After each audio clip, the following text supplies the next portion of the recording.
NAMBARS bungkwa paikan ni na huan topan ai gupta gam apan ahongpot nung u akum ni na akhakhat na in sinai gamdaya mosi ahopia Israel suanten paikan an kwang lui na ahunbi zel in nei uhen ahunbi in hiai kha anisom leli nitaglam in nani ding uhi huai a hi dia se ting ting le dan bang in nani ding uhi achi hi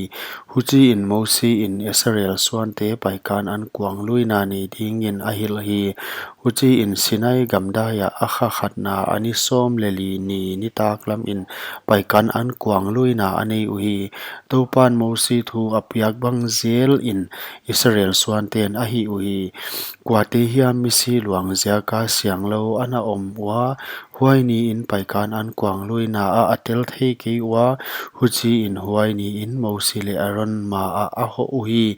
huai ten akyanga misi luang ziakin siang lo ka hi wa huai ziakin hia Israel suante laka ahun bi a topa kyanga thelat kalat samu kham ka hi u achi uhi mosi na kyang wa na pau ke phot di u na tung thu wa topan bang chi in ahya thu ahon piak kahon zama saphot ding achi hi topan mosi ahopia Israel suante kyanga nalak wa kwa pe na suante u laka kwa pe misi luang jaka siang lo hiam ana zin mang hiam a om zen zen ule topa ding in paikan an kwang luina nei him him ding a hi a khani ina ani som le li ni ni taklam in ani ding wa tang ho sil ngau so lo kha to anek ding u a hi azinga ding in bang ma ko ding u a hi ke agu leng a hi tan ding u a hi ke paikan an kwang luina hi dia se bang zel a hi ding u a hi himale siang ngala zin mang na ni lo paikan an kwang luina a tel lo mok mok a hi le achi pi te la ka pan huai mi sat hiak ding a hi ahun bi a to pa kyang a thelat ala lo ziakin huai mi in a khel mo akipuak ding hi namdang mi na kyang wa om in topa adia an kwang luina atel sam a ut le paikan an kwang luina a hi dia se le adan bang in a hi ding a hi hiai gam a mi mong le namdang mi te adia dan ki khat na nei ding u a hi chi in genin a chi hi maybe wak huchi in biak buk lam hit ni in biak buk thei pi na buanin pen maybe in atuam li liai hi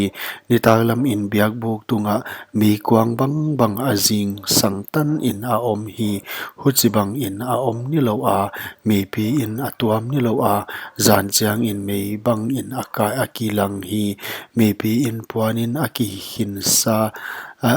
sa ting in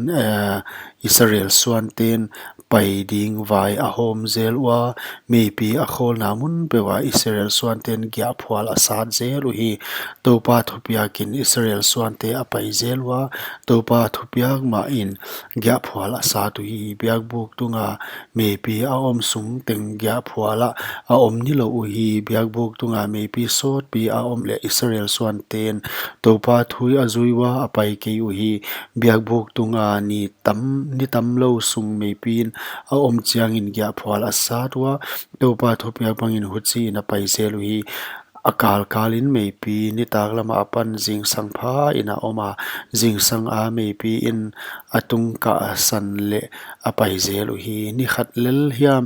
zan khat lel hiam oma maybe in atung ka san le apai zel hi biak buk tunga maybe nini hiam khakhat hiam kum khat hiam a om a huaya a om ni lo le Israel suante gi a phala a om ni lo wa apai ki wa atung ka san le bel apai zel hi topa thupia kin gya phwal asa topa thupia kin gya phwal asa zel wa topa thupia kin apai zelu mosi zangin topa thupia kin topa thu azui uhi